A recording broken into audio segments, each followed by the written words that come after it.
നമുക്ക് അലീനയുടെയും മനുഷ്യങ്ങളുടെയും നാളത്തെ നല്ലൊരു വിശേഷം കേട്ടാലോ? അതിനു മുമ്പായി ആദ്യമായി കാണുന്നവരുണ്ടെങ്കിൽ ചാനൽ ഇഷ്ടപ്പെട്ട ഒന്ന് സബ്സ്ക്രൈബ് ചെയ്യാൻ മറക്കരുത്. വീഡിയോ ഇഷ്ടപ്പെടുവാണെങ്കിൽ ലൈക്ക് ചെയ്യാനും നിങ്ങളുടെ വിലയേറിയ അഭിപ്രായങ്ങളൊക്കെ രേഖപ്പെടുത്താനും മറക്കരുത് കേട്ടോ.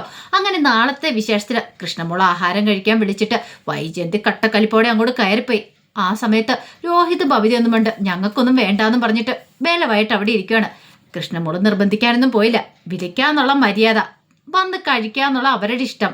അങ്ങനെ കൃഷ്ണമോള് ഡൈനിങ് റൂമിലേക്ക് വന്നു കഴിഞ്ഞപ്പോൾ അലീന ചോദിച്ചു, അവരെ വിളിച്ചില്ലേന്ന് ചോദിക്കുക. അവർക്ക് ആർക്കും വേണ്ടെന്ന് പറഞ്ഞു.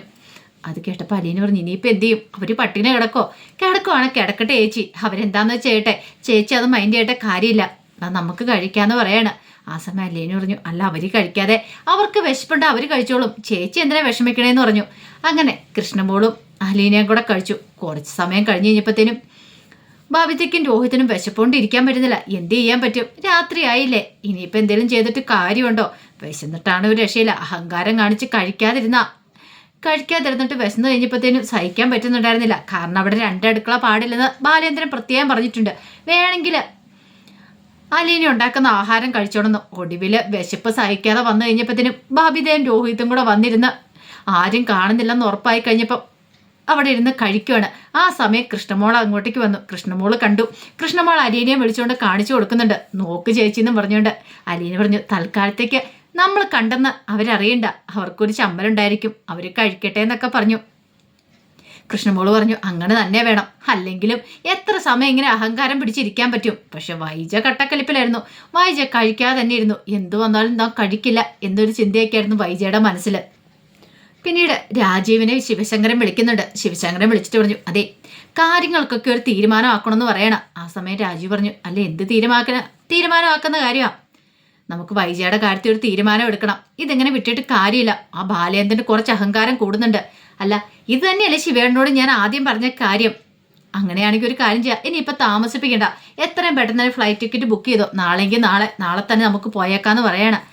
അത് കേട്ട് കഴിഞ്ഞപ്പം ശിവശങ്കരൻ പറഞ്ഞു, ഞാനൊന്ന് നോക്കട്ടെ, അങ്ങനെയാണൊരു കാര്യം ചെയ്യാം, വേണ്ട ആൾക്കാരെയൊക്കെ നമുക്ക് സംഘടിപ്പിക്കാം, എല്ലാവരെയും സംഘടിപ്പിച്ചുകൊണ്ട് വേണം പോകാനായിട്ട്. വൈജയെ നമ്മൾ വെറുതെ ഒന്നും ഇറക്കി വിട്ടല്ലോ, നാലാൾ അറിഞ്ഞ് ബാലേന്ദ്രൻ അവളുടെ കഴുത്തിൽ താലി അടത്തിയതല്ലേ. അപ്പം നമുക്ക് ഈ കാര്യത്തിലൊരു തീരുമാനം എടുക്കണമെങ്കിൽ നമ്മുടെ ബന്ധുക്കാരൊക്കെ വേണം. നമ്മുടെ ബന്ധുബലം എന്താന്ന് ബാലേന്ദ്രനും അലീനെന്ന് പറയുന്നുള്ളൂന്ന് അറിയട്ടെ എന്നൊക്കെ പറയണം.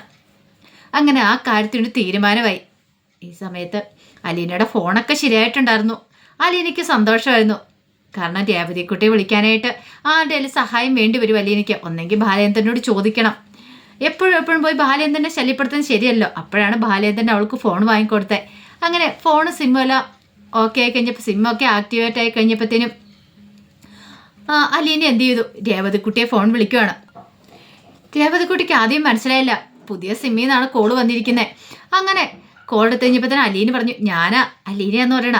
ആഹാ, ഇതേത് നമ്പറാ ചേച്ചി? ഇതെൻ്റെ പുതിയ നമ്പരാ. പുതിയ നമ്പരോ? അതെ, എനിക്ക് അച്ഛനെ പുതിയ സിമ്മും ഫോണും വാങ്ങി തന്നെന്ന് പറയണം. അച്ഛനോ? ഏതച്ഛൻ? അതൊക്കെയുണ്ട്, ഇവിടെ നടന്ന കാര്യങ്ങളൊന്നും അറിഞ്ഞില്ലല്ലോ. എന്നെ ഇവിടുത്തെ ബാലേന്ദ്ര സാറ് മകളായിട്ട് ഏറ്റെടുത്തെന്ന് പറയാണ്. മകളായിട്ടോ? അതെ, ഞാനിപ്പോൾ അച്ഛൻ്റെ മകളാന്ന് പറയാണ്. ആഹാ, ഇതൊരു സന്തോഷ വാർത്ത തന്നെയാണല്ലോ. അത് കേട്ട് കഴിഞ്ഞപ്പോൾ അലീന പറഞ്ഞു, അതെ, അനാഥയായെന്ന് കരുതി എനിക്ക് കിട്ടിയ ഏറ്റവും വലിയ ഭാഗ്യമാണ്. എൻ്റെ അമ്മ എന്നെ തിരിച്ചറിഞ്ഞില്ല, പക്ഷെ എൻ്റെ അച്ഛൻ എന്നോട് എന്ത് സ്നേഹം എന്തറിയോ? ഒരച്ഛൻ്റെ സ്നേഹം എന്താണെന്ന് ഞാൻ ഇപ്പോഴാണ് അറിയണേ. ശരിക്കും പറഞ്ഞാൽ ഞാൻ എന്തോ ഭാഗ്യം ചെയ്തിട്ടുണ്ടെന്ന് തോന്നേ. അതുകൊണ്ടല്ലേ എനിക്ക് ഇത്ര സ്നേഹമുള്ളൊരു അച്ഛനെയും അനുജിത്തിയൊക്കെ കിട്ടിയത്. അല്ല, ഇതൊക്കെ അവർക്കൊക്കെ അറിയാലേ. അച്ഛനെന്നൊക്കെ വിളിക്കുന്ന അവരൊക്കെ കേൾക്കുന്നുണ്ടോ എന്ന് ചോദിക്കാം. അതൊക്കെ കേൾക്കുന്നുണ്ട്, ഒട്ടും അങ്ങോട്ട് ഇഷ്ടപ്പെടുന്നില്ല എൻ്റെ അമ്മയ്ക്കും അതുപോലെ തന്നെ ബബിതയ്ക്കും രോഹിത്തിനൊന്നും. അതൊന്നും ചേച്ചി കാര്യമായിട്ട് എടുക്കണ്ട. എന്താണെങ്കിലും ബാലേന്ദ്ര സാറിന് ഇങ്ങനെ ഒരു കാര്യം തോന്നിയില്ല, അതെൻ്റെ വലിയ ഭാഗ്യമായിട്ടാണ് ഞാൻ കരുതുന്നേ. ഇത് കേട്ട് കഴിഞ്ഞപ്പോഴത്തേനും അലീന പറഞ്ഞു, അതെ, എന്നെ പൊന്നു പോലെ നോക്കുന്നേ. എനിക്കത് കാണുമ്പോൾ ഭയങ്കര സങ്കടം വരുന്നുണ്ട്. അതെന്തിനാ? എന്തോ ഞാൻ കാരണമുള്ള കുടുംബത്തിൽ പ്രശ്നങ്ങളെന്ന്. കാരണം ഇതിൻ്റെ പേരിൽ സാറിന് ഒത്തിരി പഴി കേൾക്കേണ്ടി വരുന്നുണ്ട്. അതൊന്നും ഓർത്ത് ഇനി ഇപ്പം ചേച്ചി വിഷമിക്കൊന്നും വേണ്ട. ചേച്ചി ധൈര്യമായിട്ട് ഇരിക്കുക. എന്തിനും ഏതിനും ചേച്ചിയുടെ അച്ഛൻ കൂടെയുള്ളപ്പോൾ പിന്നെ ചേച്ചി എന്തിനാ ഭയക്കണേ? അല്ല, വേറെ എന്തൊക്കെയുണ്ട് അവിടെ വിശേഷങ്ങൾ? വേറെ ഇപ്പം എന്താ, ഇനിയിപ്പോൾ അടുത്ത ദിവസം എന്തൊക്കെ പ്രശ്നങ്ങൾ ഉണ്ടാകുന്നതെന്ന് അറിയില്ല. ഒരു പക്ഷേങ്കിൽ എൻ്റെ അമ്മയുടെ ആങ്ങളമാരൊക്കെ ഇങ്ങോട്ട് വരുമായിരിക്കും, എൻ്റെ അമ്മാവന്മാർ. അവരൊക്കെ ഒന്നും ഇവിടെ പ്രശ്നം ഉണ്ടാക്കാൻ സാധ്യതയുണ്ടെന്നാ അച്ഛൻ പറഞ്ഞത്. അങ്ങനെയാകുമ്പോൾ ചേച്ചീനെ അവിടെ നിന്ന് ഇറക്കി വിടുവോ? ഇറക്കി വിടാൻ എന്താണല്ലോ അച്ഛൻ സമ്മതിക്കില്ല. അതെനിക്ക് ഇഷ്ടപ്പെട്ടു. അവർക്കിട്ട് നല്ല പണി തന്നെ കൊടുക്കണം ചേച്ചി. ഇതങ്ങനെ വെറുതെ വിടാൻ പാടില്ലെന്ന് പറയണം. അപ്പോഴേക്കും അലീന പറഞ്ഞു, എനിക്കറിയില്ല രേവതിക്കുട്ടി, എനിക്ക് നല്ല പേടിയൊക്കെ തോന്നുന്നുണ്ട്. പേടിക്കേണ്ട കാര്യമൊന്നുമില്ല. അത്ര സ്ട്രോങ് ആയിട്ട് അവർ പിന്നിലുള്ളപ്പോൾ പിന്നെ എന്തിനാ? പിന്നെ ചേച്ചിയുടെ അമ്മയുടെ കാര്യം അത് വിട്ട് കളഞ്ഞേരെ. എന്താണെങ്കിലും ഞാൻ നോക്കിയിട്ട് ബാലേന്ദ്ര സാറിൻ്റെ അടുത്ത് അവിടെ അഭ്യാസമൊന്നും നടക്കുന്നില്ല എന്ന് പറയാണ്. അങ്ങനെ 1-2 ദിവസം കഴിഞ്ഞു പോയി. അതിനുശേഷമാണ് രാജീവിനും ശിവശങ്കരനും കൂടെ വരുവാണ്. ഈ സമയത്തൊക്കെ വൈജയന്തി കട്ടക്കലിപ്പിലായിരുന്നു.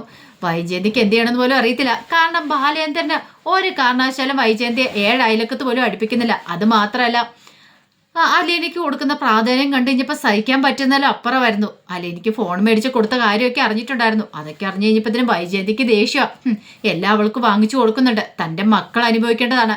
ഇങ്ങനെ പോയിട്ടുണ്ടെങ്കിൽ മിക്കവാറും ഈ നെടുമ്പൊരിക്കൽ വീണ്ട പകുതി സ്വത്ത് അവളുടെ പേരിലേക്ക് എഴുതി കൊടുക്കും എന്നൊരു ചിന്തയൊക്കെ വൈജയന്തിക്ക് ഉണ്ടാകുന്നുണ്ട്.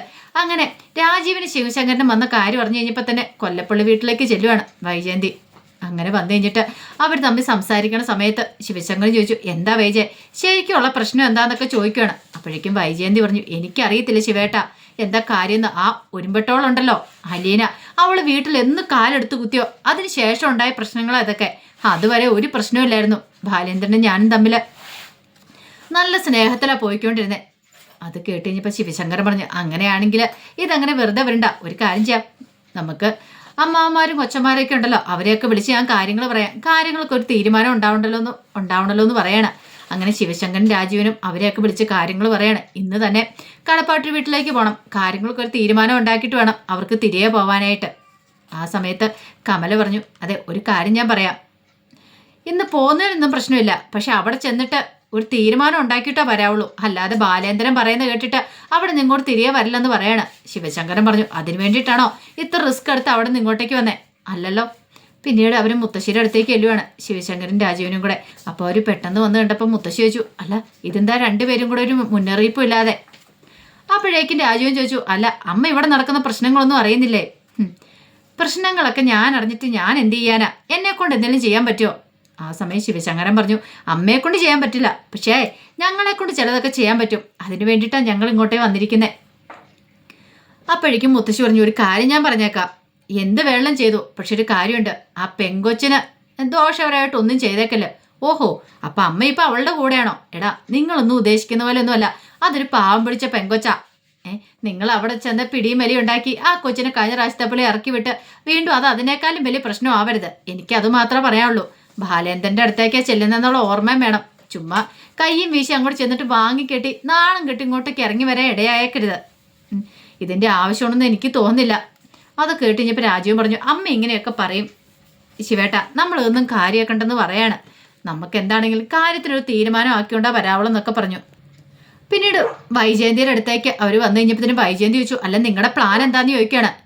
എന്താണെങ്കിലും രണ്ടിലൊന്ന് തീരുമാനിച്ചിട്ടാ ഞങ്ങൾ ഈ തവണ തിരിച്ചു പോകുന്നുള്ളൂ. അന്യരാജ്യത്ത് നിന്ന് ഞങ്ങൾ ഇങ്ങോട്ടേക്ക് വന്നത് വെറുതെ അല്ല. ഈ പൈസ മുടക്കി കാര്യത്തൊരു തീരുമാനം ഉണ്ടാക്കാനാ. നിനക്ക് ചോദിക്കാനും പറയാനും ആളുണ്ടെന്ന് ബാലേന്ദ്രനൊന്ന് അറിയട്ടെ എന്ന് പറയാണ്. അപ്പോഴേക്കും കമല പറഞ്ഞു, അത് ഈസി ആയിട്ടുള്ള കാര്യമല്ല. അതെനിക്കറിയാം എന്ന് രാജീവൻ പറഞ്ഞു. എന്താണെങ്കിലും ഈ തവണ അവൾ അവിടെ നിന്ന് ഇറങ്ങിപ്പോയില്ലെങ്കിൽ അവളുടെ കാലെ പിടിച്ച് വലിച്ച് എന്താണെങ്കിലും റോഡിലിട്ടിട്ട് തന്നെ ബാക്കി കാര്യം എന്നൊക്കെ പറഞ്ഞു. അങ്ങനെ അവർ വലിയ തീരുമാനങ്ങളൊക്കെ എടുത്തു. പിന്നീട് വൈജയന്തി വീട്ടിലേക്ക് വന്നു. വൈജയന്തി വീട്ടിലേക്ക് വന്ന് അലിയനോട് പറഞ്ഞു, നീ കരുതിയിരുന്നോടി, എൻ്റെ കുടുംബക്കാരൊക്കെ ഇങ്ങോട്ടേക്ക് വരുന്നുണ്ട്, നിനക്കിട്ടുള്ള പണിയായിട്ടാണ് വരുന്നത്. ഇനി നിനക്ക് ഇവിടെ അധിക സമയം നിൽക്കാൻ പറ്റില്ലെന്നൊക്കെ പറഞ്ഞിട്ട് വൈജയന്തി അങ്ങോട്ട് ഭയങ്കര സന്തോഷത്തോടെ കയറി പോവാണ്. അലിയനിക്ക് മനസ്സിലായി ആരൊക്കെയോ വരുന്നുണ്ടെന്നുള്ള കാര്യം. അലിയനെ നേരെ ബാലേന്ദ്രൻ്റെ അടുത്ത് ചെന്നു. ബാലേന്ദ്രൻ്റെ അടുത്ത് ചെന്ന് കാര്യങ്ങളൊക്കെ പറയണം. അച്ഛാ, ഞാൻ കാരണം ഈ കുടുംബത്തിൽ ഒരു പ്രശ്നം ഉണ്ടാകാൻ പാടില്ല. അങ്ങനെയാണെങ്കിൽ ഞാൻ പോയേക്കാന്ന് പറയണം. ബാലേന്ദ്രൻ സമ്മതിക്കോ? ബാലേന്ദ്രൻ പറഞ്ഞു, എങ്ങോട്ട് പോകാനായിട്ട്? നീ ഒരിടത്തും പോകുന്നില്ല, നീ എൻ്റെ മകളാ, നീ ഈ വീട്ടിൽ തന്നെ കാണണമെന്ന് പറയണം. ഇതെങ്ങനെ നേരിടണമെന്ന് എനിക്കറിയാം. ബാലേന്ദ്രൻ പോയി തൻ്റെ തോക്കൊക്കെ എന്ന് തുടച്ച് മിനുക്കി വെച്ചു. ഇങ്ങോട്ട് കയറി വന്നിട്ട് നെടുമ്പുരയ്ക്ക് വീട്ടിലേക്ക് കയറി വരട്ടെ. കയറി വന്നിട്ട് വെല്ലുവിളിക്കാൻ ധൈര്യമുള്ളവന്മാരെല്ലാം വരട്ടെ. എല്ലാത്തിനും പണി കൊടുത്തിട്ടുള്ളൂ എന്നൊക്കെ വിചാരിച്ച് ബാലേന്ദ്രൻ എങ്ങനെ ഇരിക്കുകയാണ്. അങ്ങനെ കുറേ സമയം കഴിഞ്ഞ് കഴിഞ്ഞപ്പോഴത്തേനും നെടുമ്പൊരിക്കൽ വീണ്ടും മുന്നിലേക്ക് ഒരു 3-4 വണ്ടി അങ്ങോട്ട് വന്നു. കൈതയ്ക്കലും മാളി വീട്ടിലെ ആൾക്കാർ, രാജീവിനും ശിവശങ്കരനും കമലയും ഉൾപ്പെടെ എല്ലാവരും കൂടെ വന്നു. അതേപടി തന്നെ അവരുടെ സ്വന്തക്കാരും ബന്ധുക്കാരും എല്ലാവരും കൂടെ ഉണ്ട്.